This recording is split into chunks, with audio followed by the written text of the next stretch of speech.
সরকার আদৌ দিয়ে দিতে পারবে না এমনটা কার্যত তারা জানিয়ে দিয়েছে, মানে বুঝিয়ে দিয়েছে। কি বলবেন?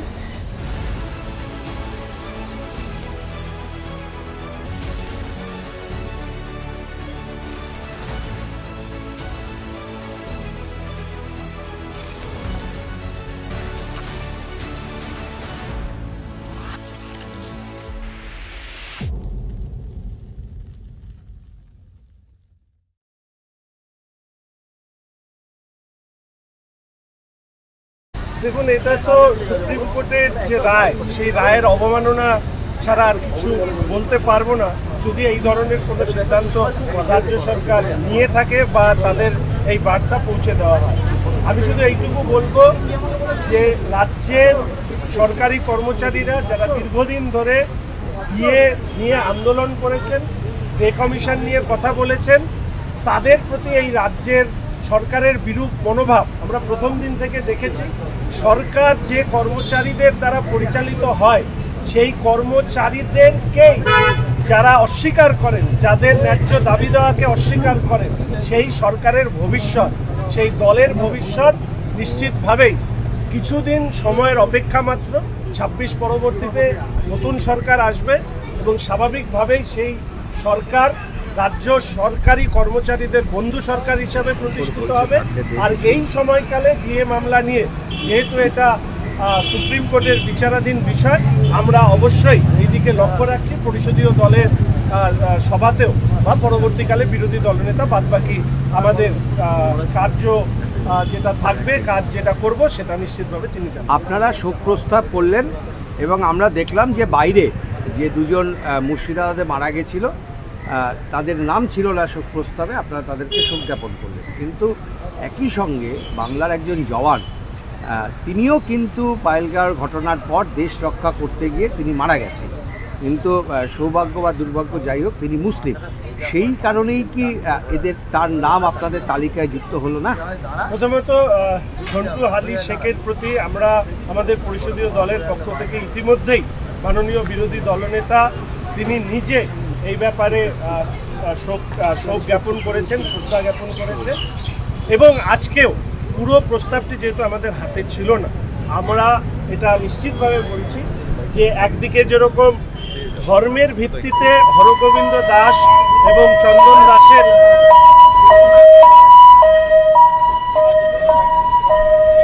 যেভাবে হত্যা করা হয়েছে, সেই হত্যার আমরা প্রতিবাদ জানিয়েছি এবং ঝন্টু আলী শেখ, তার প্রতিও আমরা শ্রদ্ধা জ্ঞাপন করছি। বিষয়টি আপনারা সামনে এসছে, নিশ্চিতভাবে এই ব্যাপারেও আমরা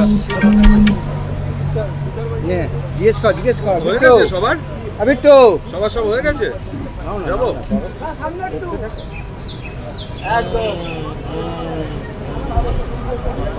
অমিত শাহ গতকাল দেখলাম তামিলনাড়ুর মিটিংয়েও বাংলা দখলের কথা বললেন। দেখুন, বাংলা দখল বলবো না, বাংলার ক্ষমতায় নতুন সরকার ভারতীয় জনতা পার্টির নেতৃত্বে গড়ে উঠবে, এটা হচ্ছে মানুষের দাবি, সময়ের চাহিদা। ফলে স্বাভাবিকভাবেই দেশের স্বরাষ্ট্রমন্ত্রী তথা আমাদের ভারতীয় জনতা পার্টির শীর্ষ নেতা হিসেবে তিনি এই বক্তব্য রেখেছেন। সেই বক্তব্যকে বাস্তবায়িত করবার দায়িত্ব আমাদের এবং আমরা সেই লক্ষ্যে কাজ করছি এবং আমরা এটা পরিষ্কারভাবে পশ্চিমবঙ্গের মানুষের কাছে কথা তুলে ধরেছি যে 2026-এ ক্ষমতার পরিবর্তন হবে, মমতা ব্যানার্জির নেতৃত্বের সরকারের পতন এবং ভারতীয় জনতা পার্টির সরকারের গঠন শুধু সময়ের অপেক্ষা। বলছি, মুর্শিদাবাদের ডোমকলে বোমাবাজি হয়েছে, ঘটনায় এখনো পর্যন্ত 5 জন গ্রেপ্তার, কিন্তু আশঙ্কাজনক অবস্থা, হাসপাতালে ভর্তি প্রায় 1 থেকে 2 জন। মুর্শিদাবাদ লাগাতার খবরে ছিল না। 365 দিনই আপনি এই ধরনের ঘটনা আমাদের রাজ্যে দেখবেন। দুর্ভাগ্যজনক যে এই রাজ্যের পুলিশ মন্ত্রী তথা মুখ্যমন্ত্রী তিনি রাজ্যটাকে দুষ্কৃতীদের আস্তানা গড়ে তোলবার ক্ষেত্রে প্রত্যক্ষ বা পরোক্ষভাবে সহায়তা করেছেন। তারই পরিণতিতে এই ধরনের বোমাবাজি, গোলাগুলি, খুন, হত্যা, এই ধরনের ঘটনাগুলো সংঘটিত হচ্ছে। বলছি, শ্বেতা খান তৃণমূলের মানে নেতা, ঠিক আছে, তাকে দেখা যাচ্ছে যে চাকরির টোপতে বিভিন্ন জায়গায় পর্নোগ্রাফি ব্যবসার সঙ্গে তিনি জড়িত। আমি জানি না যে তৃণমূল কংগ্রেসের নেতারা দুর্নীতি, অন্যায়, অপরাধ এই সমস্ত বিষয়ের ক্ষেত্রে যেভাবে হাত পাকিয়েছেন, পরবর্তীকালে নিশ্চিত যে কোনো না কোনো ছাত্র এই নিয়ে গবেষণা করবেন এবং এই নিয়ে তাদের পিএইচডি পেপারও তৈরি হবে এবং সারা বিশ্বের মানুষ জানবেন যে তৃণমূল কংগ্রেস নামক একটি রাজনৈতিক দল ক্ষমতায় থেকে তারা কত ধরনের অপরাধ সংগঠিত করেছে, সেটা আগামী দিনেও ছাত্রছাত্রীদের কাছে গবেষণার বিষয় হিসেবে এরকম যিনি একজন সেক্স র্যাকেট চালাতেন বলে অভিযোগ, তৃণমূলের কত বড় তিনি প্রভাবশালী যে তাকে খুঁজেই পাওয়া যাচ্ছে।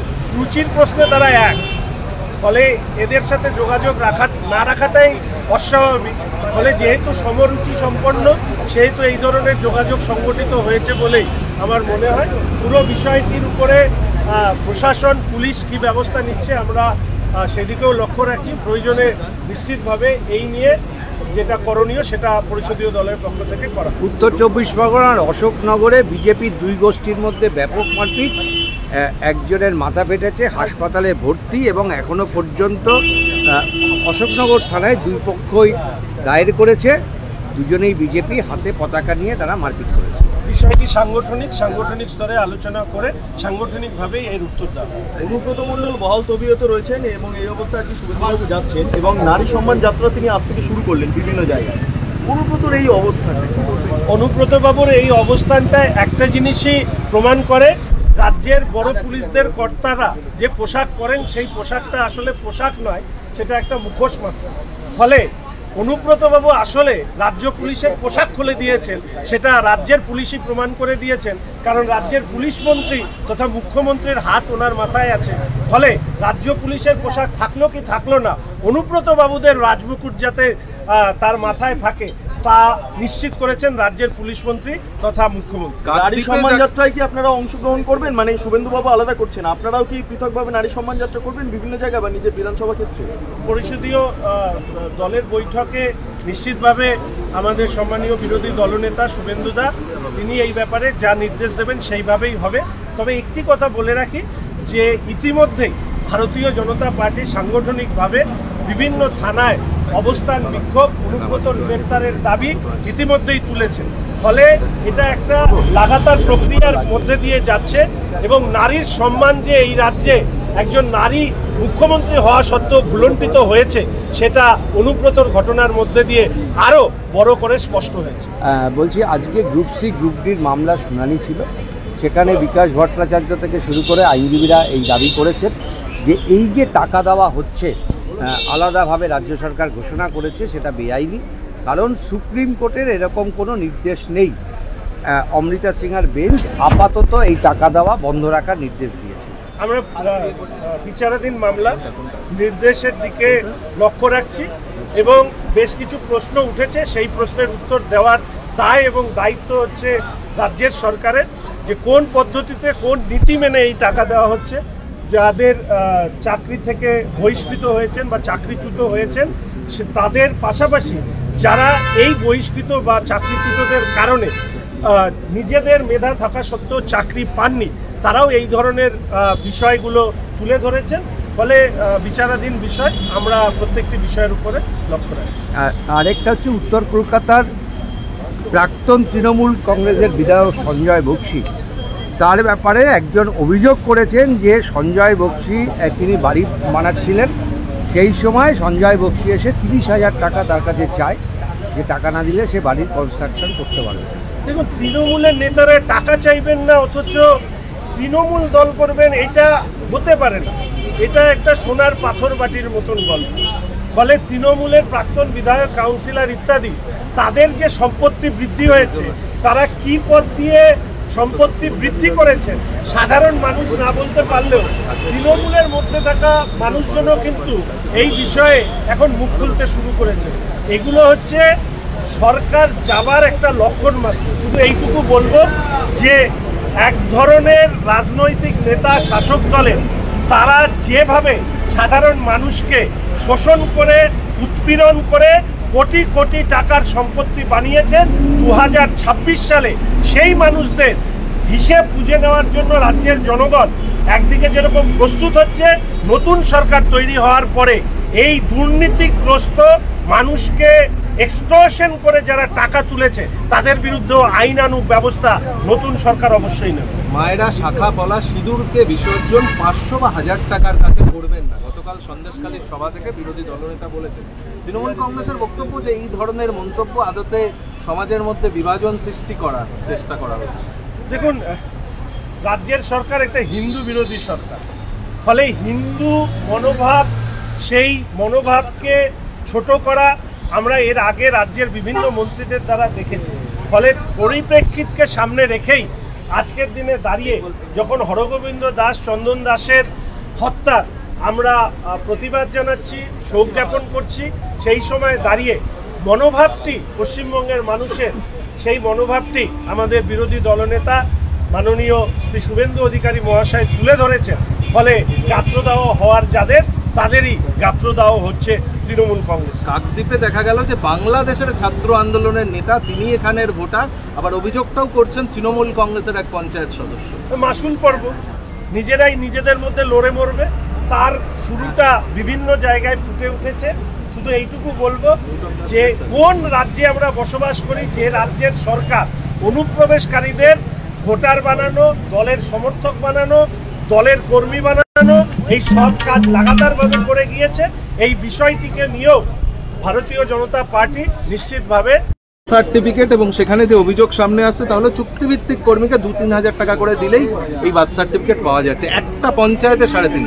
আমি ধন্যবাদ জানাবো সংবাদ মাধ্যম, প্রচার মাধ্যমকে, তারা এই বিষয়গুলো আজকে আলোচনার জায়গায় নিয়ে আসছেন, মানুষের কাছে নিয়ে যাচ্ছেন।